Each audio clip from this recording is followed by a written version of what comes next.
não soube, porque a gente tem que se alegrar em Deus, nós temos que ser contentes, como Paulo foi. E isso gera um conflito muito grande, porque as pessoas dentro da igreja, elas passam por momentos de depressão, tem gente que lida realmente, e eu sei que tem pelo menos uma pessoa aqui, se não várias, que lidam com pensamento de suicídio mesmo. E aí eu queria saber como que o cristianismo, ele lida com essas situações, o cristianismo e a depressão, e o cristianismo e o suicídio, esses pensamentos suicidas. Uma pergunta fácil aqui. No voltemosevangélico.com, você coloca lá na busca suicídio, tem ótimos artigos sobre isso, diferente de algumas posições meio extremistas no meio evangelical. A pergunta, só para repetir pessoal, é como a fé cristã ela responde ou lida com questões como depressão e suicídio. Um colega publicou um texto, eu sou editor de uma revista virtual chamada Teologia Brasileira, e um colega chamado Juan de Paulo, ele publicou um texto muito bom, acho que uns 2 anos atrás, quando 2 pastores se suicidaram em sequência, ok? Sua pergunta é específica demais, vou tentar ser um pouco mais genérico, ok? Geralmente, nossa postura com o suicídio é comandada por pressupostos católicos, ok? Lembra que no catolicismo o suicídio ele não é enterrado em Campo Santo, ele é enterrado fora do Campo Santo. E muitas das nossas pressuposições e presunções contra o suicídio têm esse ponto de vista. Então, em linhas gerais, o suicídio é uma tentação para cristãos genuínos também. E na história, alguns cristãos genuínos chegaram ao suicídio por N razões, não só por depressão.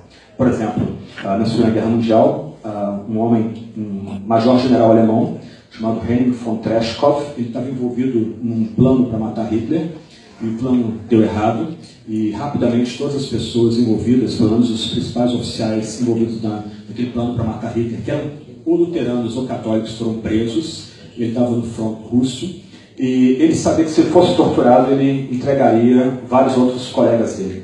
Então, ele pega um jipe, se dirige para a linha de frente, pega uma granada, ele vai para o meio da floresta, deixa a ordenança dele no jipe, ele se ajoelha, ele tira o pino da granada, se dobra sobre a granada, e a granada explode e ele morre na hora. Então, geralmente, nossa tendência é dizer, ele não era crente, ele não era convertido genuíno. Mas eu falei há pouco que a nossa entrada na vida cristã é um ato divino. E nesse ato Deus nos declara justos, Deus nos redime por meio de Cristo, nosso pecado foi propiciado. E muitas vezes, quando nós vamos debater essa questão do suicídio, a nossa tendência é dizer, a pessoa não se arrependeu, não teve um arrependimento útil, por isso ela não vai para o céu. Mas espera aí, se ela é cristã, ela já foi justificada, ela já foi redimida, e o seu pecado, todo o seu pecado foi propiciado e expiado por Cristo na cruz. Como é que ela não vai para o céu? Nós podemos falar de Sansão. Tecnicamente, o que Sansão faz é o que em ética a gente chama de suicídio heróico. E ele é contado entre os heróis da fé. Já o suicídio de Saul, não. São atitudes ou ações distintas. Ele tira a sua própria vida para decapitar uma liderança política. O outro tira a sua vida porque já foi reprovado por Deus, não há mais o que fazer, é um ato de desespero final. Então, eu entendo que a gente tem que ter muita cautela quando a gente lida com esse ponto. Eu vou contar uma experiência minha pastoral. No meu primeiro ministério, a gente tinha uma senhora na igreja, rica, e que ela trabalhou na parte de educação do Rio de Janeiro, muito dura, mas que ela se converteu, e se converteu de forma genuína. E ela se tornou uma pessoa completamente diferente. Só que ela precisava ser medicada. Ela tinha que ter acompanhamento o tempo todo. Se não era filha, havia pessoas da igreja para ajudá-la, mas num único fim de semana ela não teve acompanhamento. E ela pulou do 3º andar do prédio dela depois de 72 horas sem ser medicada. E aí, como é que lida-se com isso? Simplesmente diz, ela perdeu a salvação, não era crente genuína? É muito fácil esse tipo de abordagem, que não é nenhuma abordagem protestante, distintamente reformada ou bíblica. Para nós, a salvação já foi inaugurada no passado, e Deus vai nos sustentando. Mas, algumas vezes, por contingências outras, a gente vai enfrentar provações que também são físicas e são químicas, e elas estão além, muitas vezes, da nossa própria ação. Então, o que a gente precisa é identificar pessoas que estão sendo tentadas, estão lutando com esse tipo de problema, criar redes de apoio para elas, mas lembrar que se essas redes de apoio falham, a gente não pode ser sério em condená-las ao inferno, o que muitas vezes acontece no nosso meio, por uma má compreensão do ato inicial da nossa salvação, do que Cristo fez lá atrás para a gente, e que introduziu a gente em vida nova. E, do outro lado, eu acho muito curioso, se a gente for falar que há gradações de pecado, alguns pecados que são mais chocantes para Deus do que outros, isso está na Confissão de Westminster, a maior parte da gente vai ficar chateado, não pode, todo pecado é igual, não há pecadinho, não é pecadão, nosso discurso típico protestante. Mas então, se esse é o nosso discurso típico protestante, porque uma pessoa que chega ao suicídio, e uma pessoa que chega a essa posição, uma pessoa que perdeu toda a alegria em si mesma, toda a esperança, ela chega a uma situação muito dramática, porque ela então perdeu a salvação. Se todo pecado é igual perante Deus. É uma questão só para colocar aqui, mas eu acho que falta um pouco de tato e compaixão da gente quando a gente lida com isso, além de uma estrutura realmente bíblica do que é salvação. Não sei se Augusto...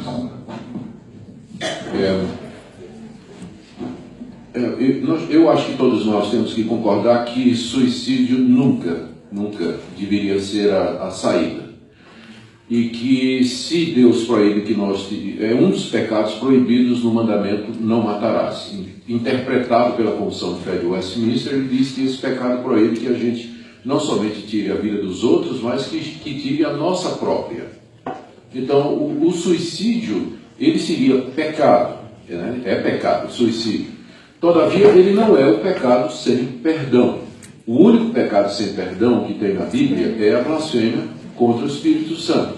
E provavelmente esse pecado não é cometido por alguém que é crente. Então pode acontecer, por todos esses fatores que o Franklin falou, pressões externas, problemas psicológicos, problemas existenciais, que um crente, no momento de fraqueza, ele ceda. E ele então veja tirar sua própria vida como sendo a única forma dele escapar da angústia, da depressão, das trevas em que ele está passando naquele momento. E ele vai cometer esse ato. É pecaminoso, de fato é. Mas não será isso que haverá de separá-lo da graça de Deus e do perdão que é dado em Cristo Jesus. Eu concordo totalmente com o que o Franklin falou. Se a nossa salvação vai depender de, na hora da nossa morte, a gente ter colocado em dia todos os nossos pecados, então pouca gente vai escapar aqui. Pouca gente vai escapar. Então a pessoa que cometeu o suicídio, né, que atentou contra a própria vida, de fato pecou, quebrou o mandamento, não matarás, mas isso não a impedirá de entrar no gozo da vida eterna, porque a salvação é dada pela graça de Deus e nada pode nos separar disso. Se eu estiver numa rodovia brigando com minha mulher, discutindo com ela, brigando feio com ela, e de repente nós temos um acidente e morremos ali naquele momento sem termos tido a oportunidade de nos reconciliar, não vai ser isso que vai impedir da gente entrar na vida eterna. É claro que a gente vai entrar batendo um no outro, não sei. Vai chegar cheio de fumaça lá, né? Porque é pela graça e pela misericórdia de Deus. Um ponto aqui que eu acrescentaria pastoral é o seguinte: a tendência de quem fica se sentir culpado. Geralmente a pessoa que chega a um ato desse, ela não faz isso como tipo de vingança contra quem ficou vivo. Mas ela chega a um nível tal de desesperança, de tristeza, que assim, é a forma dela interromper esse ciclo de dor.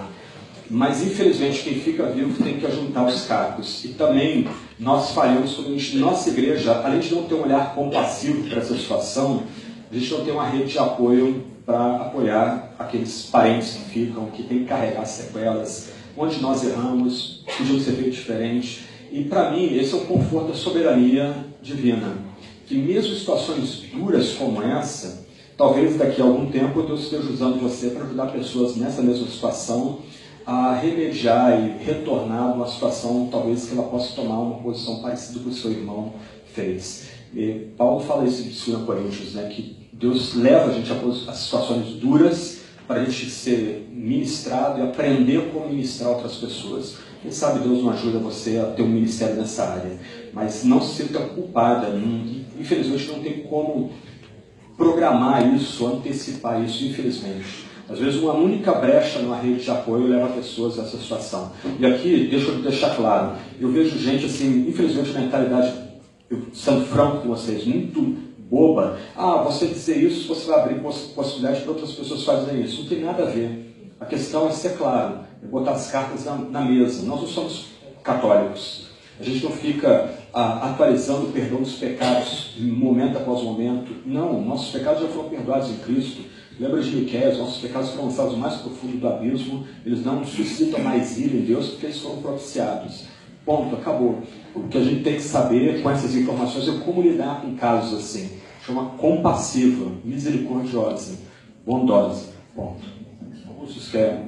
Não, eu ia só dizer isso mesmo, que o fato de que a gente olha para o suicídio dessa forma, como foi falado aqui, como não sendo pecado sem perdão, isso a gente deve colocar de uma forma cuidadosa para não parecer que a gente está dizendo para você que está desesperado, angustiado, em trevas e assim, que o suicídio é a solução para os seus problemas, porque não é. Você vai deixar para trás gente que vai levar marca, culpa, angústia o resto da vida, e é pecado, não é o pecado sem perdão. Mas não está certo, não é dessa maneira que Deus deseja que você resolva seus problemas e suas dificuldades. Então, só para dizer isso aqui, ninguém está encorajando, né? Deus nos guarde. E se você está aqui com algum pensamento suicida, não quero supor que aqui ninguém pense isso, é bem possível que vários de vocês tenham depressões e pensamentos suicidas. Não se isole. A pior coisa que você pode fazer é se isolar. Procure ajuda do seu pastor, de um irmão na fé. Procure ajuda. A igreja existe para isso. Próxima pergunta.